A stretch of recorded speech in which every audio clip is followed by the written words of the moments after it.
So this time next week, we will have a new Deputy Prime Minister.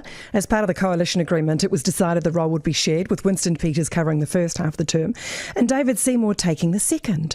So what can we expect from David Seymour as Deputy Prime Minister? Does it actually mean anything? And how does he rate the coalition government's first 18 months? David Seymour is in the studio with me. Good morning. Good morning. Thank you very much for popping in.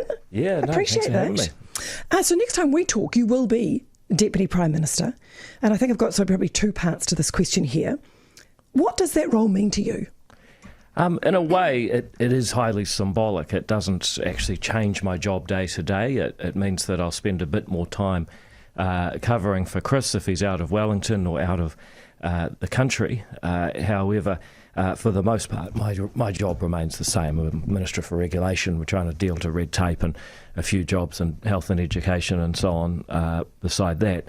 But in another sense, I think it does mean a lot, because ACT represents a group of people who, for various reasons, have been pretty beaten down. You know, you think about the period of the last 6 years. If you were a small business owner, a farmer, if you're a landlord, if you're a licensed firearm owner, you're someone who maybe had a slightly different view about the government's response to COVID, you had a pretty rough time. And I think in a way to see that your party can be at the centre of government and hold a position like that, I think will mean something for a lot of people who felt they'd been a bit marginalised in New Zealand society.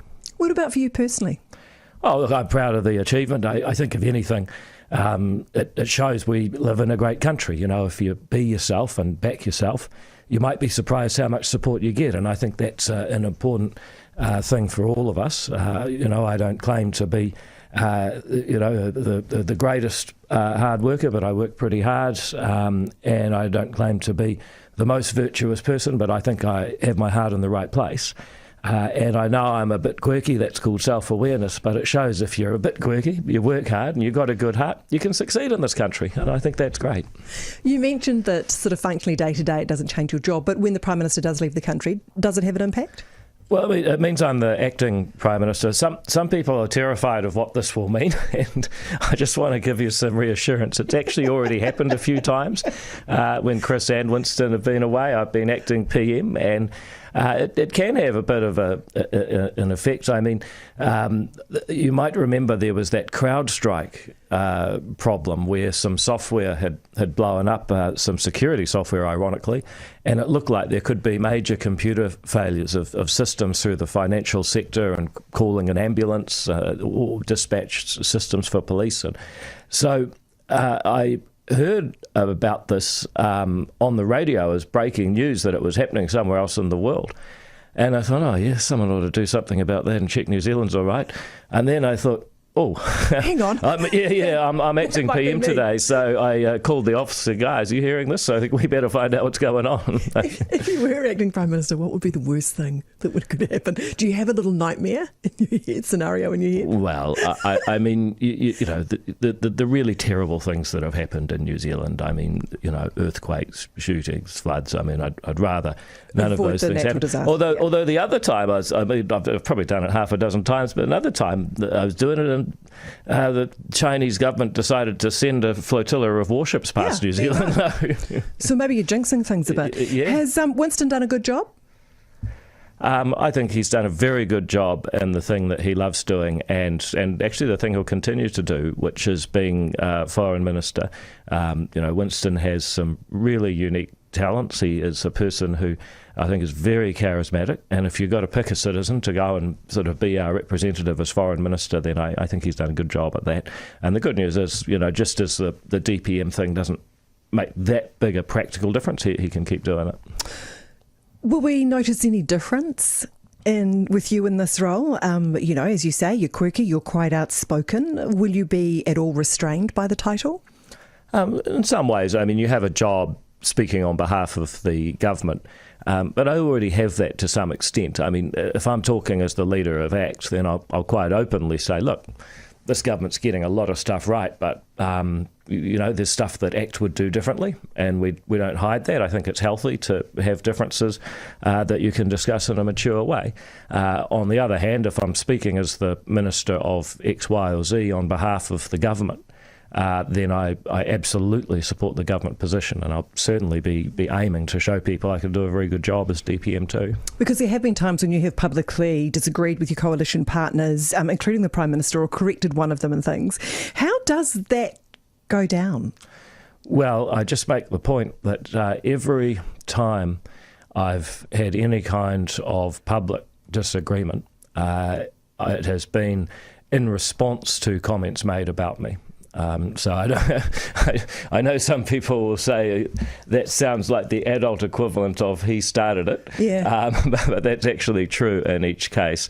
And in reality, we have a changing system of government. If you look at Europe, there's 20, 30 odd democracies there, and for the most part, they have sometimes 3, 4 parties working together in one government. We traditionally haven't had that in New Zealand, but with MMP, we seem to be moving towards it.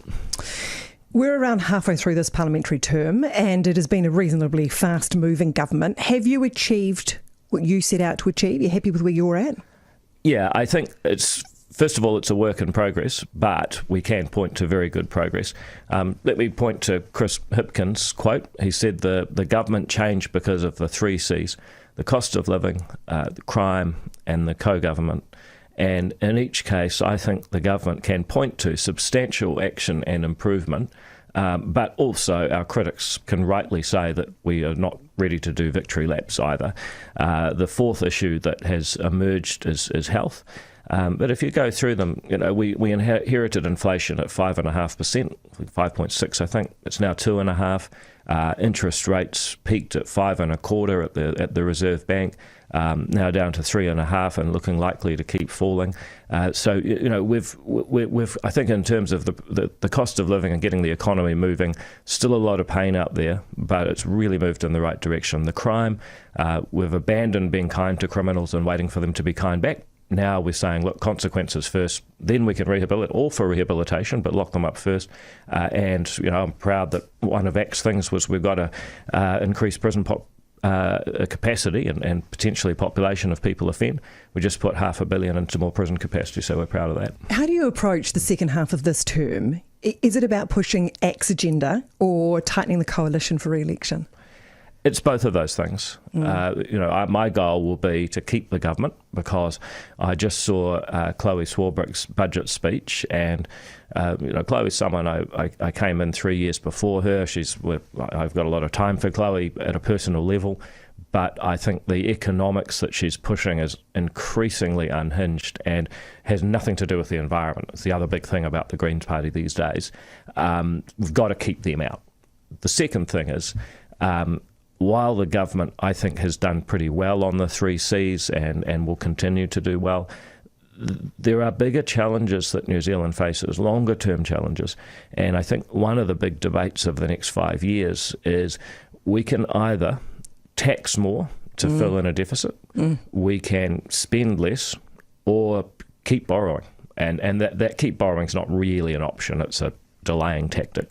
So eventually we're going to have to tax more or spend less. Now, people may not realise it because, you give a capital gains tax. New Zealanders already pay more tax than anyone else on the Pacific Rim. You go to Japan, Mexico, Canada, Singapore, wherever. Australia is the obvious comparator. We already pay more tax.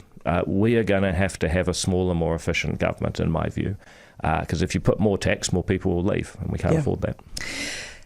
David, is there a little handover on Saturday, the 31st? Is there sort of a handshake between you and Winston? Does anything official happen to take on this new title? Winston's actually off. I'm not sure exactly where he is now. He was going from Australia to Sri Lanka last night, I think, and then he's going to India. So I assume he hasn't scheduled that because of this. But no, he won't be there. But I am doing a short ceremony with the Governor General. I hope it's not going to involve swords or anything, but it might be something like that. Never know. David Seymour, thank you very much for your time this morning and coming in. Really appreciate it.